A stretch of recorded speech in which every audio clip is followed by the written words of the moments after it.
Oh yeah, yeah. No, it's good. It's good. Oh, It's good. Oh, It's it's loaded. Fine. yeah. Right. I- Caveman, get Bloody going, brilliant. man. Crit, you All got right. obs. Ladies and gentlemen, this is Jack the Caveman Haveman here. We are bringing you the stuff of legends, people. An epic game between two of the best worst players in StarCraft. And I am joined to cast this fantastic game by a legendary casting crew. Guys, introduce yourselves. G'day guys, this is Goatlust from Inside the Game, making my casting debut. How are yous? How are This you, is sir? George, aka Yeah, not half bad. a Bronze League scrub, trying to make his way in casting. And I am Simon Flux Griffin, and I'm from the UK as well. And I'm Diamond Protoss, but still a scrub. Aren't we all? Cool. Right then, well in bottom left we've got the pink Protoss, Citron Pull, and in the top right we have the red Zerg, Kaveman aka Rezudox. And that is to Yeah. clear up a little bit of confusion, guys. Mr. Rezudox is actually playing on my account because I'm such a good Samaritan. And let's see what we got going here. So we got some pretty interesting scouting directions here. He's actually not choosing to put his Overlord over the natural just to make sure that if he gets cannon rushed, he will not be able to scout it. And of course, we do see our Protoss player putting down a Forge. Pretty standard opening. As of right now, it's Citron anyway, just yeah. managed to stop that drone putting down the bloody hatchery too. Nearly killed it as well. He's going to put down the pylon. Oh, no, he's not putting down the pylon, just trying to do a bit of a delay and hassle there. Yep, he knows he doesn't have to actually put down that pylon if there's no drone there to put down an expansion. His shields are back up, so he can go for round 2. Here comes drone number 2, saying, "Hey, buddy, give me my expansion." And this Nexus is already up. No good. Yeah. He's actually choosing not to put down the pylon because he knows he is already ahead. And like I said, it is already interesting match. We'll just have to see what these guys choose to do in the next few minutes. Now, Because, as you know, what do you guys think nothing about happened. the lack of pylon block? Because there's now the big discussion about whether it's actually worth it now, whereas you can just block it with the probe for so long that you still get the same advantage. It definitely does take a bit more micro ability from the player in question to make sure that hatchery actually doesn't go down, and there is the chance that you can lose the probe, which is something you never want to have happen in the early game. But I honestly don't think it is that necessary. If you can get the Nexus down at a reasonable time, you're not really that far behind because your pushes are going to come at much later than the actual first 5 minutes of the game. So really up to the player if they want to put that pylon down. I'd say personally that the pylon would be a good idea as Zerg is quite like macro heavy playstyle from what I've seen, and if you can start choking the economy for as long as possible early game, you're basically putting yourself more and more ahead, which puts the Zerg at even more of a disadvantage. So personally I'd say always put the pylon down. Good to see Rezu's going for this third base. Yeah, I was about to mention that, yeah, he's gone for the third, which is pretty cool. It's a good idea, considering his situation. So all in all, we are seeing a pretty standard game. Now, interestingly enough, how he is just now putting down a second gas. It is a little bit late on the second gas, but nothing game-changing. He might have some kind of strategy thought up, but definitely you want to put down those gases as soon as possible if you're going to go for any kind of Sentry or Immortal-based build. Yeah, Zerg's already getting Zergling speed as well. It looks like he took his gas pretty early for that, and now he's just got the one drone in the extractor as well. And that's actually something that Zerg are saying that they can get away with because, you know, so many were thinking that you have to drone as hard as you can and not take gas, you know, delay your gases as long as possible. But the early speed makes it a little bit safer, so if they do try to go for any early pressure, they are already putting themselves behind by doing that if they don't do the damage. And if you have those speedlings, or have the option to make those speedlings, you will actually be putting yourself ahead, so it does pay off. And also, of course, if getting the early yeah, speed for gives you sure. map vision as well. It gives you map control, because you can control those watchtowers a lot easier. And instead of going for that sort of roach style that we're used to seeing now with Zergs, the free base going straight into the roach style that Stefano popularized, we're actually going to see more of a speedling heavy force, for the meantime anyway. As I said, he pushes out. And it's also good for denying those early thirds. You know, sometimes Protosses do have the ability to put down that early third and get away with it simply because a Zerg player is being so heavy on the droning, they don't take their gases and they give up map control, and that just allows them to do whatever they want. But the early speed definitely denies that, so the Protoss is almost going to be forced to stay on 2 bases for the time being. And as you say that, we see like a 2 base aggression. So 6 guys. 6 gates. We've got 12 lings out with speed already for Rezudox. and he's gonna And scout he this. actually got a ling in. He's going to see everything. Yeah. Going to see that there is Oh, that's not good. there's no robotics facility, so he's not going to be able to put down any sort of higher tech. He's going to be going for a really early aggression, so he knows that he needs to get some units out pretty soon. This is a pretty all-in-ish style build, isn't it, to be fair? If it gets to like 7 or 8 gates, it is pretty all-in, but this is definitely banking on the fact that Zerg is not going to have any sort of map control, and that, Big warp in near the third. yeah, I didn't Lot of actually see stalkers this coming pylon out. over here, and that was pretty sneaky by the Protoss player, even Oh, getting yeah. away from the spectators. But we do see that in the production tab, we got, 5 roaches, we got an extra queen, we got burrow movement. That's an interesting choice. He actually went burrow movement instead of roach speed. That might have been a mistake, but Looks like it. Alright. Yeah, he didn't actually research burrow, so I think it was a mistake. But for the time being, he's on top of this attack. He's just going to be, getting as many force fields is the best way I can put it, but getting force fielded is about the worst way that I could put it. Yeah, Rezudox does need to seriously try and early engage on green, especially with the sentries there and the force fields. If he's off green, he'll put him at like a horrible disadvantage. Yeah, but those sentries are actually out of energy, so that if he was able to go for lings, and he actually is getting 16 lings right now, he could actually start shutting down this push before it gets any stronger, because no more sentries means no more force fields, meaning that this attack is going to be a lot weaker. So he did actually take a lot of force fields, which is very good for the Zerg player. Yeah. You say that the lings are reinforcing, the stalkers are undefended, and they're going to get taken down. A few more war games, but I don't think he needs this to push is find going his to. quiet on there. I Yeah, really he's like fine the as target well. fire on the sentries. He targeted the sentries and then Oh the yeah, links just very, pop very up. good. It's really good. I think he's going to be a little surprised when he finds he doesn't have road speed, but he'll probably pick up on that pretty quick. Now, the only interesting thing is that Supplies. the Zerg is actually not that far ahead in the worker count, so even if he can mount some kind of attack, it's not going to be very reinforceable. So he needs to start droning now. And the Protoss is actually just caught up. in the Protoss getting +1 armor as well now, so he's going for he's going very aggressive with this build. He's going more on the defensive. He's also He is getting getting his down. Warlock cancel and a robo facility now as well. He's actually going to try and put down a third as well. Yeah, so but the if, third looks you like it's know, going to go down. Now, I don't know if Rezudox has vision here. He might see this. Yeah, I think he did Yep, see this he probe sees the taking Nexus some as well. minerals. You can see the Nexus.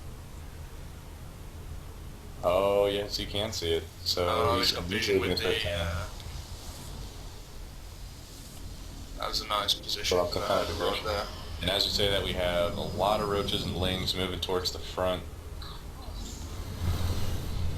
We don't actually see that many sentries, so he's going to have to warp some in pretty damn quick to be able to hold off this kind of aggression. I'm not sure with that zealot whether he saw the roaches coming or whether he just saw the lings. So he might not have any idea. Oh, he knows the roaches are coming. Well, did he see them? Has he got an observer out? Yeah, he has. He's got an observer. He's got an observer around the back. Got an observer watching. They are going to go over to that third and put on some pressure there. You should probably Gonna get have to react to He'll that probably pretty get damn quick. cancel. He hasn't got enough sentries. We will see cancel there. Get a couple pylons. This is going to put the Protoss a little bit behind if he keeps the 9th third. Neural parasites coming out instead of pathogen glands. Whoa. This is another screw up on the upgrades. Not necessarily a screw up, but it's very interesting. Yeah. He's got Citron's actually got the Observer following Rezudox's main squads. Like he's knows where it is at all times, which is pretty cool. Rezudox is actually now starting to work on his creep spread as well. He's natural, there's a lot of tumours going down. He hasn't actually linked his main to his natural yet, which is a little bit unlike many Zergs I've watched play. Yes, but I mean, if we just look at the work count, he's only 2 workers ahead, so he's already kind of cancelled that Nexus a couple times now, so he is doing some work, but you know, we do have an Immortal in the mix now. We have more force fields, and kind of wish he didn't really trap him, but as you see, the Roaches still have no speed, so they are going to, you know, not be able to put on as much pressure. There we go, Roach speed just coming up now. He's actually going for Carapace as well, so... And it looks like he's gearing up to take that forward as well, that 4th as well. Blink coming out for the Protoss, so we're looking for a bit of Blink Stalker action. Yeah, and we do see that the worker count has jumped up significantly. A little oversaturated in the 3rd base here, but he's probably going to be end up transferring some workers here. Rezudox is taking the 4th right now. He's possibly thinking about taking a 5th, maybe? I wouldn't put it past him, and hopefully our Protoss player picks up on that and realizes that he might be a little bit safer even with the position he has. Oh, and he is actually dropping creep near the watchtower. This is actually an interesting idea. Just give himself a little extra creep spread, give him a little bit of offensive firepower, you know, a little more advantage. He's going to spot all this as well. Now we do see a nice little concave spread here at the natural ramp for the Protoss. He doesn't want too much to get fungled, which is a good idea. There's some Zealots coming in to harass this 3rd here from that pylon from the start of the game. Oh, and this could do a lot of damage. $2 there. He is just going to catch those workers in mid-transfer. Yeah, they're long range minded. He's already killed 10 workers, which is... Oh, and he pulled the whole army back, and there's just Infestors in the watchtower. Oh, wow. No! That was really, really good task player that was. Yeah, he caught him off guard, he got him distracted, and Bad rally on a few of these Roaches as well, throwing away 4 of them for free. now we do see both players... And he sees the Infestors. Oh, he just completely forgot about that. That is not good at all. That sucks. That was huge. Now he's actually going on the offensive here. No, he's actually just going to pull back. Splitting. Yeah, he needs to try and defend his He fort. actually had a huge advantage. He just got so many Infestor kills for free. He could easily go for an attack right now.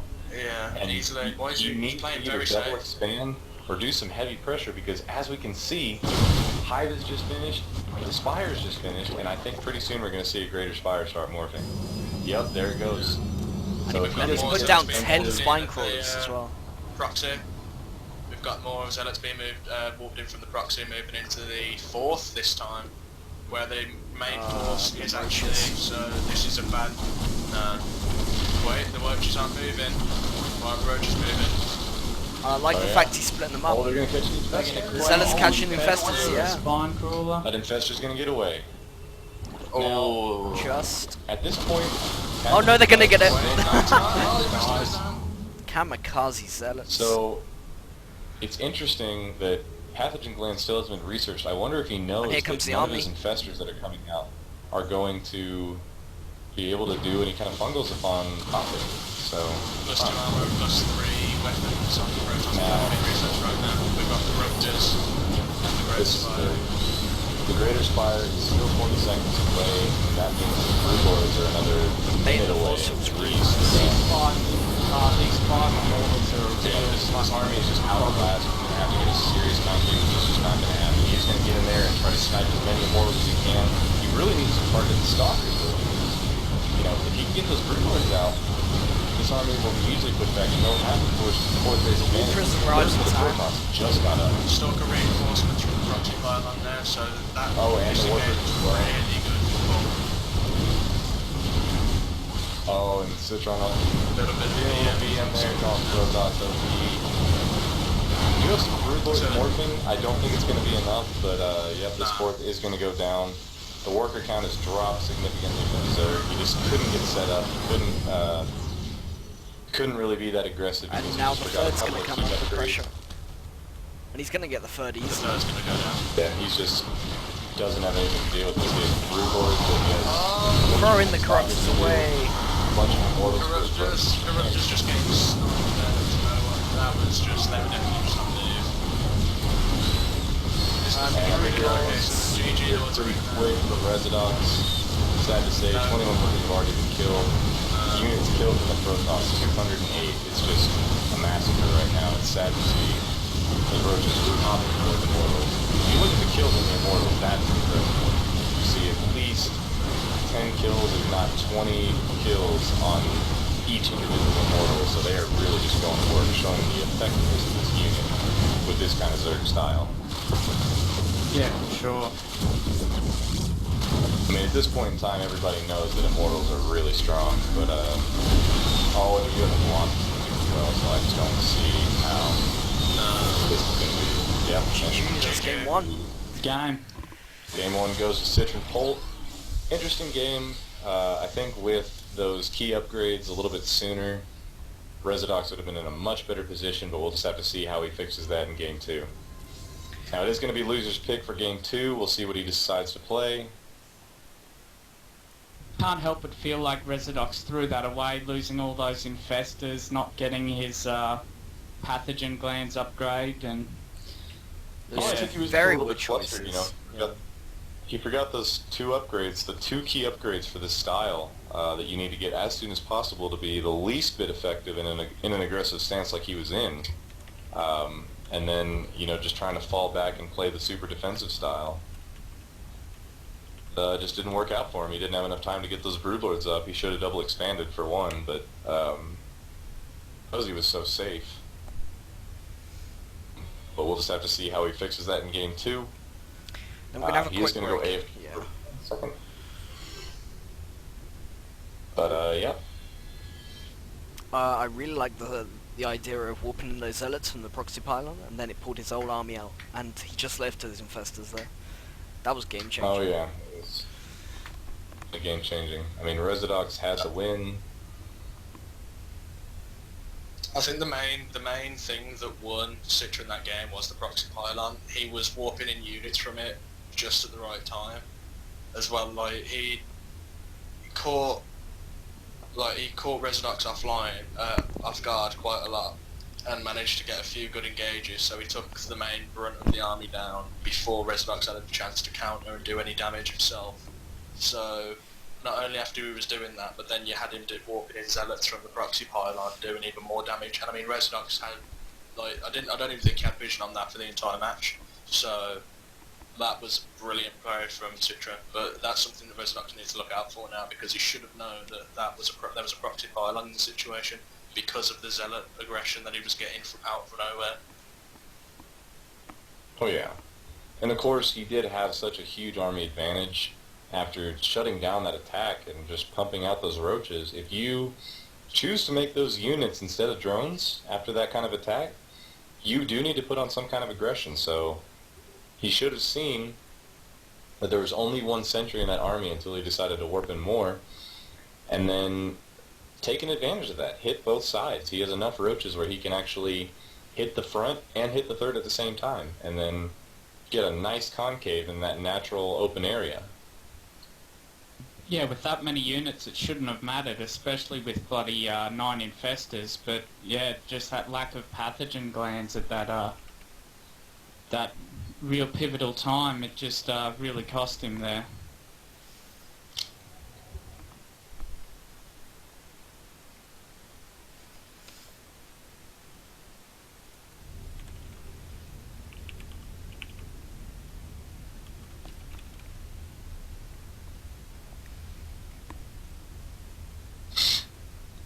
So, So what?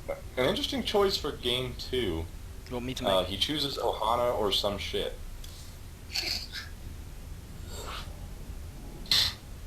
And interesting never map heard of choice that for one. Ohana. Ohana does have that advantage of knowing exactly where your opponent is, and it's fairly easy scouting. Not too many places for overlords, but you are able to scout out what your opponent is doing pretty easily because of just how relatively small the main base is, but also the natural. You can't hide too much there. And we'll just have to see how he does on this map. Well, it didn't look like he had any issues related to lack of scouting so much in that first game, because he held off that attack pretty damn easily and ended up in a good position. So, yeah, I'm not sure about his pick in that way.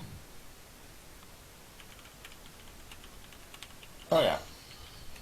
And of course, like, if Rezudox has one thing going for him, it is its unit control in the actual engagement. You know, sniping those sentries was very key. He did get those fairly easily. So if he just lets the macro fall into place, he should have a pretty good time against his opponent Citron here. Okay. It seems that both of them are ready.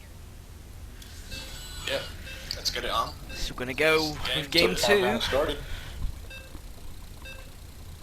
Game 2 is going to be on Ohana LE, and fairly popular map in the tournament scene nowadays. It isn't one of those maps that you would list as something that's imbalanced for one race. There are some pretty significant chokes throughout the map, which can make it a more difficult time for Zerg, but it does play out. If you can engage in the right parts of this map, like the open areas near the watchtowers, and get a decent concave, you can actually have a very good time keeping those Protosses at bay as a Zerg player. Awesome. Right, so in the bottom right hand corner we have the pink Protoss Citron Pulp, and in the top left we have the red Zerg Rezudox playing on Kaveman's account. So what do you think that Rezudox needs to do in order to improve the result from last time? Oh. Well, for one, he's going to have to scout this early pool, which he's going to do. We are seeing an 8 pool go down right now. And, interesting choice. Now, he'll Can't scout help it but believe if some he of goes these into the bad base. things. Now, the thing is, he Early. is choosing to drone behind it, so he doesn't look like he's going to try to go for any pressure. I think he just wants to deal with the possibility of an early pylon, which can be done with more of a 12 pool, or even a 10 pool. But we'll just have to see what he Paul's going to chooses scout here. this with no problem. He's going to see that and think, uh-oh, I better get some at my front. Yeah. It's And interesting his that he would decision do is to get the something like forge that now. when it's so easy. Nice forge is going to be late. Oh. Is actually probably going to... Oh, I think Rezudox is actually metagaming him here a little bit. Oh, he's going to just try and wall off. Oh, yeah. He's actually going to set his opponent behind even more. Because of the fact Just that he more thinks and those more things are coming. drones. Yeah, he's just going to try and wall off the whole of the front. Yeah, he's actually not making any more probes right now. And, wow. Interesting play by Rezudox. Completely pulling a bluff and, you know, Citron Bolt just not calling it. He's putting a cannon down before he gets that Nexus down. Only got 16 supply and probes. So that's really interesting. He is going to scout up here at the Zerg's natural, and he's going to see a base, and it's like, well, I done goofed. I think the most ironic thing is if he did follow up the freelings, he would have probably got all of those buildings. Oh yeah, if he had followed it up with a round of lings, I'm sure he would have been able to do some damage. There's absolutely no way he's going to get in with any kind of slow ling pressure. But I think the Protoss player is probably a little bit more upset with himself for not, you know, seeing that he was just going to drone. A little bit extra scouting would have gone a long way. Yeah. German just chilling in. I know the probe's going to pick it up now, but the German's just chilling in Oh yeah. Holt's main. And I'd really like to see something like a gas steal. Maybe set him back a little bit further and say, oh, I'm going to make it a little bit tougher for you to get out that push. You got to kill this first before you can even think about pushing my base. Will you go for it? We did No, I get think you he's did get the gonna probe keep into trying. Kaveman into Rezudox's base. So we did scout that Oh, yeah. the hatchery was up and there's no lings up. But of So course, at this now point in he's the just game- thinking, oh god. At this point in the game, there isn't really too much to scout. He is going to see the early gas. He's going to see the, oh. He did not see the Baneling nest that just went down. The nest that went down. Oh god. And there is a pylon in that wall. There's a Should be pylon just in that pretty wall. easy to barrel on through. Oh, that's not good. Yeah, it is going to be up to Citron Pole to actually keep trying to scout and see if there is that third base going down. I would not like to see him go without checking for that third hatchery at the Zerg's base. And if he doesn't scout this, he's going to have a really tough time holding this off.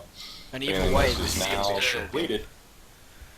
He needs to, he definitely needs to also try and scout the Rezudox's main more as well, based on the basis of Rezudox is like bluffing his way through this game, like he's playing mind games. So personally, like you'd want to scout more in order to get the information to sort of like make it impossible for him to play mind games.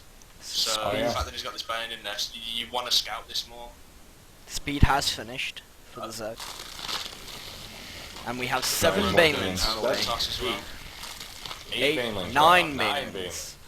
He is putting Count everything he them. has. He's only got 1 gas, so this is, he's not going to have as many Banelings as he could have. But he's already got a supply lead, and he has got an army lead that you wouldn't believe, gentlemen.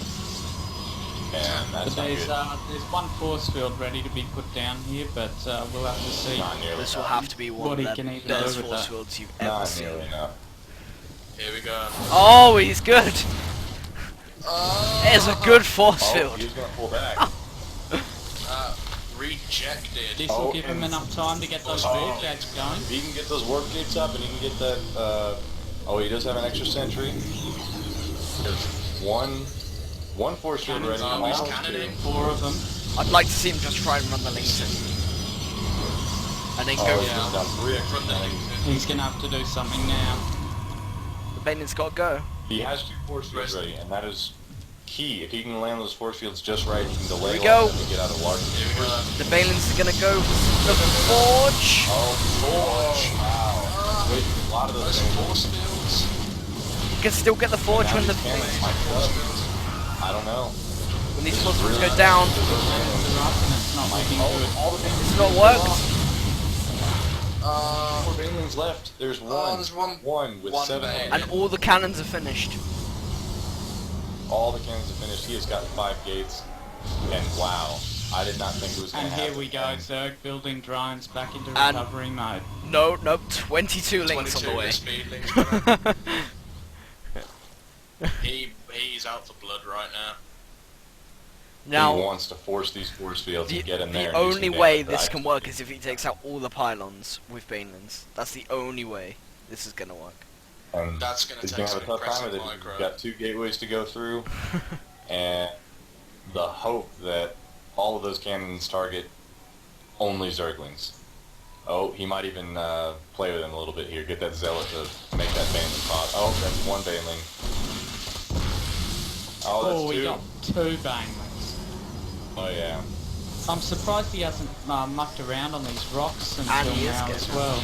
Yep, and the cannon is going to take pot shots at him. I would expect the Zerg to start making drones here in panic mode, because he does have a Yeah. contain on him. Oh, and now we have a warp He's prism going out? for a third. Just doing the thing that I said he probably should have done. Is that? Yeah, he's going for lair tech now, so I think And a he's going to road try and is aim down. for late-ish game. Yeah.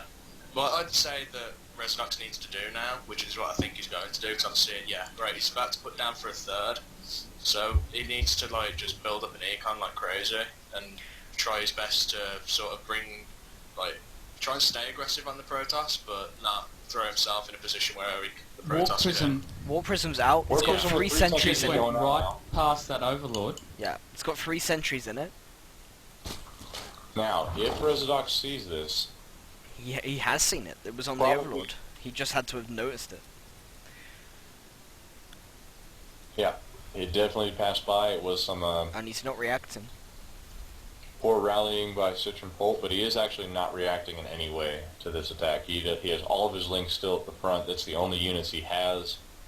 He He is doesn't really have a getting lot of money to warp in a bunch of units. he is getting roach speed this time though. We're taking positives. I'm not sure it can.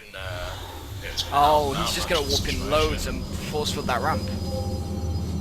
Yes, he is, That's man. all he's gonna do. Pretty good strat Oh, to do no. is just keep force fielding the ramp till the cows come. Queen's gonna go down. Yep, Queen goes down. And Overlord. there's He's free It's love. not looking good for Rezudox right now. He's gonna wait. He's putting down the force a little early, and it is misplaced. Lynx can Going get straight through for there. that lair. Yeah, the Lynx can get through. there. The Lynx can get That's through. the thing. There are actually no zealots. Lynx can Yeah, get go, through. go, Roaches go. can get through. Oh, Ooh, that come force field is on. better. No, And that's out. He's gone. Oh, he's out. and that is See you later. And that's Citron Pulp yeah. Yep, Citron Bolt. God. winning the Becoming Showmatch. GSL superstar. I wouldn't go that far. A lot of Quick mess duo. ups from Rezudox there. I'm not gonna lie, but I'm seriously surprised at the amount of mistakes that Rezudox was making, and the plays that he was doing were a little bit on the crazy side. But overall, they were good games. The second game, you could sort of see that Rezudox had like the early advantage, but he threw it away when he should have backed out and started joining up and building to mid to late game, teching up and getting speed roaches out and building basically a force that he could defend and possibly be aggressive with. But he wanted that front door down. Oh yeah. He wanted to end it quick, but of course, Paul was already ready for an aggression 3 minutes before that attack happened. And while he wasn't ready with enough force fields, he definitely had the wall at the strength he needed it to be, minus the pylon. But I don't see why, with that kind of advantage and forcing that kind of opening from his opponent, he didn't just take advantage of it and drone behind it. Yeah. They were good games though, I did enjoy them. The first game there was a lot of good engages.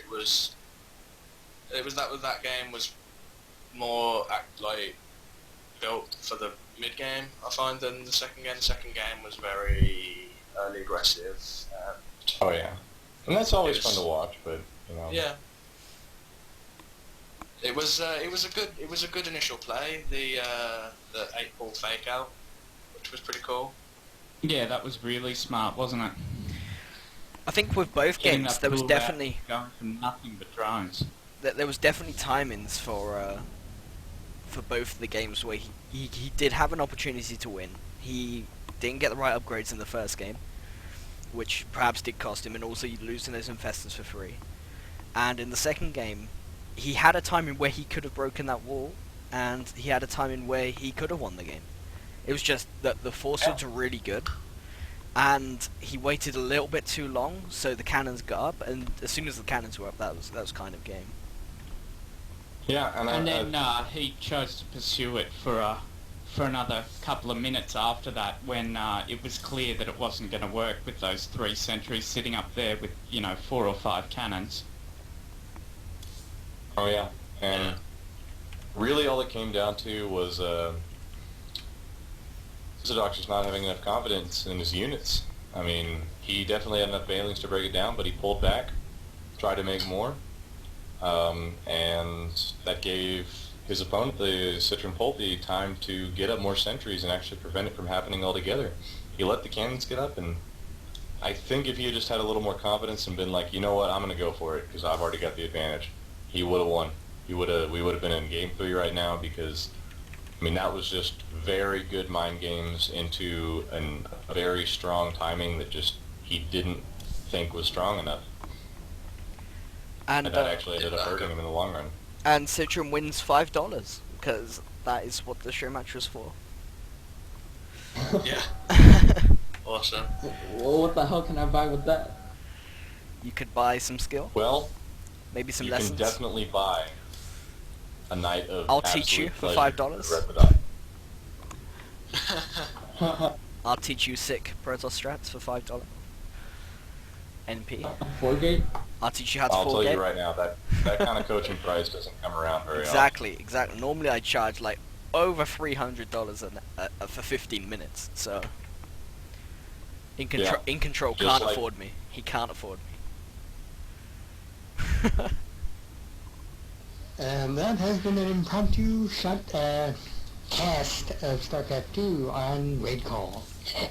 Yeah, guys, thank you very much for watching. If you were watching, you probably weren't, but if you were, thank you. And if you're watching on This has YouTube, been the- hi. Because this will go on YouTube. We love you. We love you. This You has can been put this on my channel as well. just of hopefully many of the EG Minions casting group. We'll be trying to do Oh, this yeah. more in the future. For sure. And as always, we want to give shout-outs to EvilGeniuses, all its players, in the StarCraft 2 division of the team, as well as the sponsors. So thank you for watching, and we will be back. Bye-bye.